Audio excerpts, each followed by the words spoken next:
shirkiyaga wuxuu ku saabsan yahay oo maqlaysay ninkii ahaa Axmedooba oo shalay hadlay oo lahaa maxaan ku raahdaa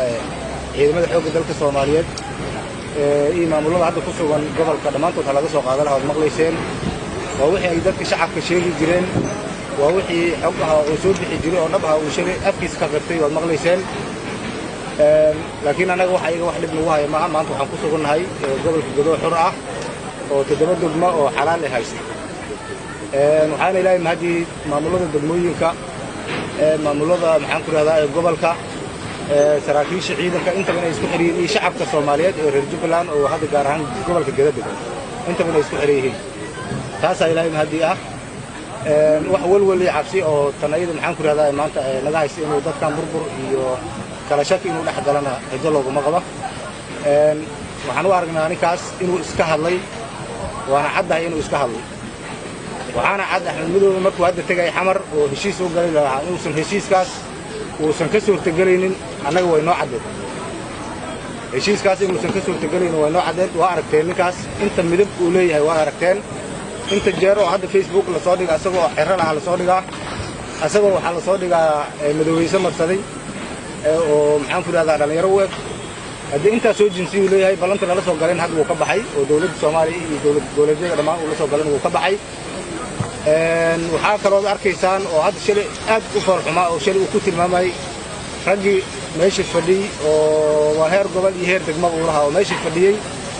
oo asagu ku adeegan jiray oo danta bulshada iyo danta reer Jubbaland intaba midna aanan ka shaqaynaynin oo asagu adeegi jiray wuxuu ku tilmaamay shalay waad arkayseen madaxweyne hore oo dhintay oo waqtigiisana u dhacay haddana dhintay oo god ku jiro iyo ku soo tilmaamay ragga ayaga waxay la mid tahay marka raggaas waa dhinteen amal inay tahay ay la mid tahay oo ku cadeynay waxa kale oo cadeystay waxa uu tilmaamay waxa kale oo cadeystay inuu dadka halaagi jiray oo dadka u laan jirin oo cadeystay shalay wad maqlayseen Israa'iil iyo dadku wuxuu ku kala tilmaamay wad arkayseen waxay leeyahay mahadi marka maanta anaga inaan shaki ka qabin Axmedooba oonan islahayn meel buu idinka soo gali doonaa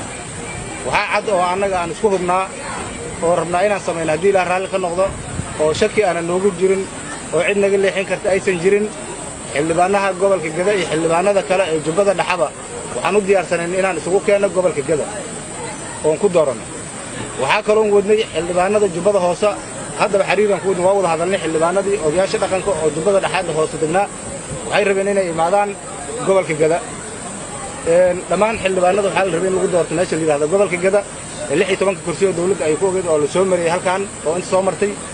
iyo Jubbada Dhaxa oo dadkii maxaan ku raahdaa ee deegaanka u ahaa oo odayaashii dhaqanka ay ka wada hadleen maqlayseen oo la rabay haddaba gobolka Gadow in la keeno oo dadkooda ay kuraasta soo wareegsan rabeen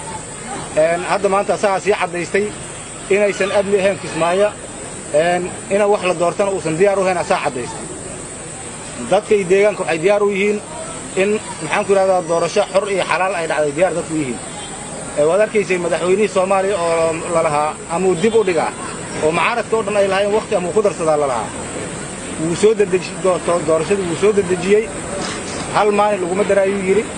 hal maalin lagu daraayo markuu yiri waxaan hubnaa Axmedooba dad uu ku jiro inay yiraahdeen waxaan rabnaa madaxweyne 2 sano inaad ku sii darto inay yiraahdeen dib u codsadaan hubnaa waana laga diiday ayadeed maanta doorashadan dib u dhacaysa maahan madaxweynihii dalka Soomaaliya uu sareeyo talada haya go'aamiyay oo riday inay xildhibaanada la doorto waxaan waa marka dadka Kismaayo joogo dadka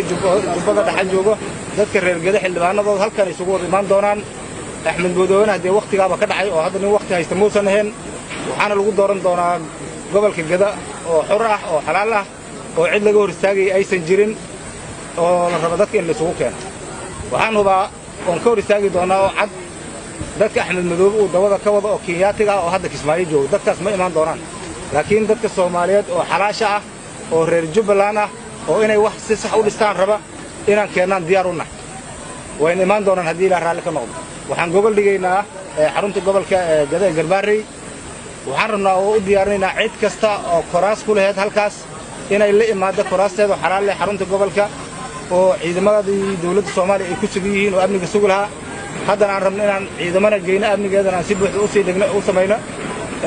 halkaas la imaanaya kuraasta cid kasta oo baaq baan u jireynaa hadday tahay ugaasyadoodii hadday tahay xildhibaanadoodii hadday tahay siyaasiyiintoodii jubbada dhexe iyo jubbada hooseba waxaan rabnaa inay la imaadaan xarunta gobolka Garbaharey aad baan ugu mahadcelinayaa odayaashii qaarkood oo maxaan ku yiraahdaa suldaamadii ka soo jeeday ama jubbada hoose ama maxaan ku yiraahdaa iyo ugaasidii ka soo jeeday jubbada hoose iyo jubbada dhexeba qaarkood waxaan hubaa xal inay ku soo hoydeen xamar wayna nala xiriirayeen waxay u soo socdaan meesha xarunta gobolka Gado ee Garbaharey waxay diyaar u yihiin inay ku doortaan Garbaharey maxaan ku yiraahdaa xildhibaana xalaal ah oo ayaga iskood u doortaan oo cid ku riixaysay cid ku garbinaysay midna aysan jirin in ay qabiilada ka soo qabtaan inay rabaan insha Allah ta'ala taasana rabnaa inaan ku habayna Axmed Madoobe xilku sheeganaya maanta uu leeyahay waxaan nahay madaxweynaha dowladda goboleedka Jubbaland ma jiro horena waa u sheegnay haddana waa sheegaynaa shacabka reer Jubbaland waxaan ognahay inay u diyaarsan yihiin maxaan ku yiraahdaa doorasho xor iyo xalaal ah dadka degan saddexda gobol la iskuma diri kara la isuma dhaxmari kara waa dad doorasho diyaar u ah waa dad qabiil uu ka fog yahay dhamaantood waa dad inay isdhex galaan diyaar u ah cid isu dhaxmari karta ma jirto Axmed Madoobe waxaan ognahay dadku uu ka dhashay inuusan dan u haynin danta asaga uu leeyahay inuu fiirsado inuu diyaar u yahay cid uu qabiil ku kicin karana ma jirto cid qabiil maanta kula dirireysana ma jirto waxa la dirirayo waa shakhsigiisa oo kali ah waxa la dirirayna waa shacabka reer Jubbaland oo raba inay qof cusub madaxweyne cusub oo sharci ah inay doortaan ay diyaar u yihiin insha Allah ta'ala waxaan rabnaa gobashaas waa la dhigay hadii la raali ka noqdo waxa dhigay reer Gada saraakiisha ciidanka xoog dalka Soomaaliyeed maamulka gobolka maamulada degmooyinka dhamaantood waxaan rabnaa gobol buuxda oo waafi ah oo cid kastaba ay iska dhaxaragta inaan halka dhigna waxaana lagu dooranayaa halkaas lambar 1 xildhibaanada federaalka ee dawladda Soomaaliya dooran doona madaxweynaha Soomaaliya dooran doona ayaa halkaas lagu dooranayaa xildhibaanada la dooranayo gobolka Gada kaliya maahan waa jubbada dhexe jubbada hoose iyo gobolka Gada waa dawlad goboleedka Jubbaland laga soo dooranaya xildhibaanadaas waxaad arkaysay niman daraad hadlay oo reer Gada ah oo lahaa maxaan ku yiraahdaa waxaan rabnaa in kuraasta gobolka Gada xagga la soo mariyo kuraasta gobolka Gada ay leedahay halkan yeela kuraasta Kismaayo ay leedahay adinka la dinka rabaa inaad keentaan Axmed Madoobe waad ag fadhidaan wixii Gadana waad soo fiirinaysaa waxaan ka rabnaa kuraasta gobolka Gada uu lahaa waatan annaga gacanta ku hayno kuraasta Kismaayo maxaan ku yiraahdaa dadka degan ay lahaayeen reesida ay lahaayeen adinka la dinka rabaa inaad keentaan haddaadan keenaynin hadii Axmed Madoobe la rabaa inaad guriga u haaqdaan oo ag fadhidaan wuuna idin tilmaamay waa arkayna shalay waxay leeyahay hadii inuu idin tilmaamay oo madaxweynihii dhintay uu idin ka soo maxaan ku yiraahdaa idin ku soo hadal qaaday waa maqlaynay oo idin lahaa Yaasir Carafaad oo idin lahaa ragaan waxay taagan yihiin banaanka gobolkoodii ma tagi karaan inuu lahaa waad maqlayseen adeer anaga waxaan idin leenahay gobolka Gada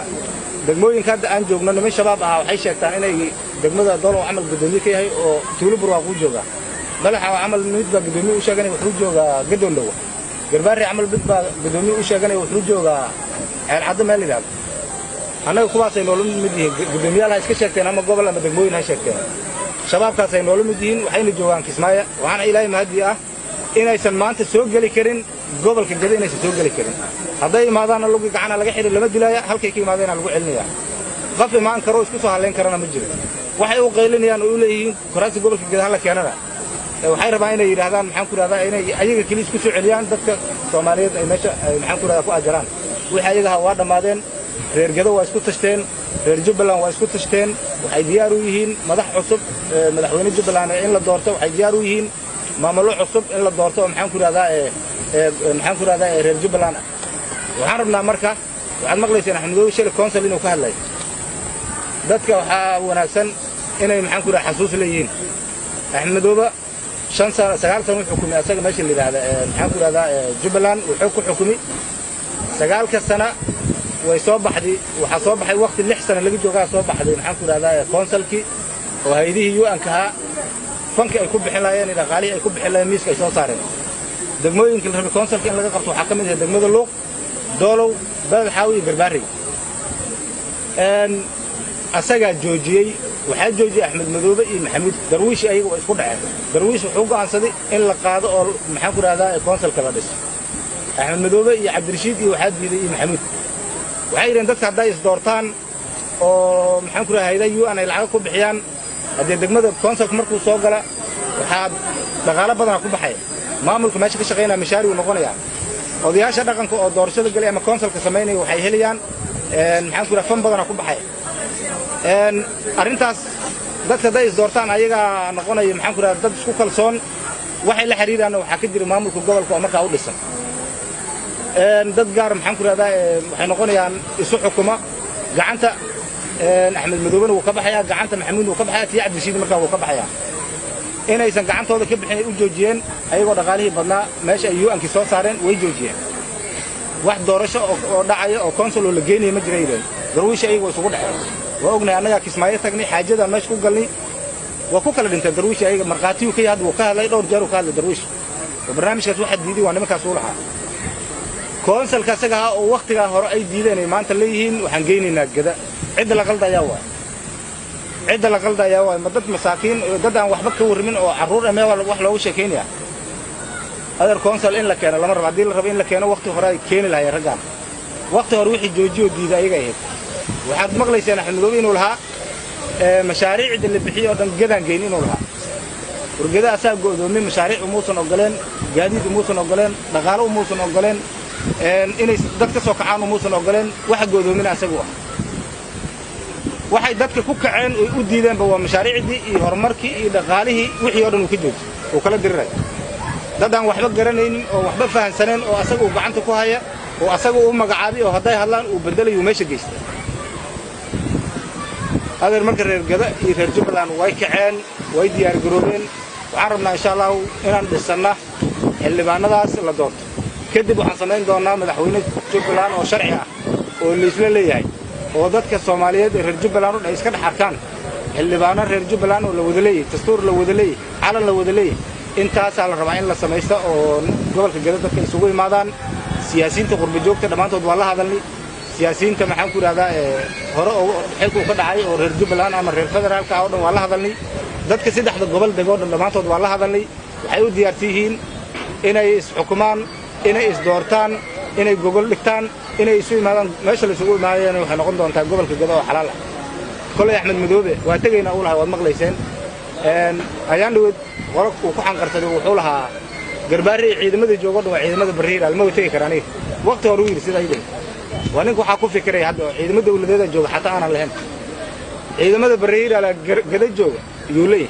waa ninka madaxweynaha sheeganayo oo dhunsan waxa soo ku hadlaa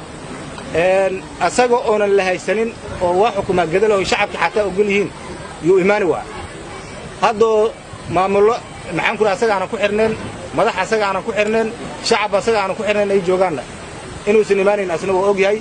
inuu duurku ka sheegto rabaa sida shabaabki hadii shabaabkuna la mid yahay anaga sidaan ognahay asaga inta la joogto anaga waxaan u naqaanaa inay shabaab yihiin inaysan maxaan ku ummad matalin inay xoog isku joogaan غيرياده وما سنتين intaas ayaan rabnay inaan sheegna waxa kale oo sameyn doonaa insha Allah guddiga doorashooyinka ugu qayb galaya gobolka Gada afarta xibnood insha Allah ta'ala waxaan rabnaa xarunta gobolka markaan tagnay inaan ku dhawaaqna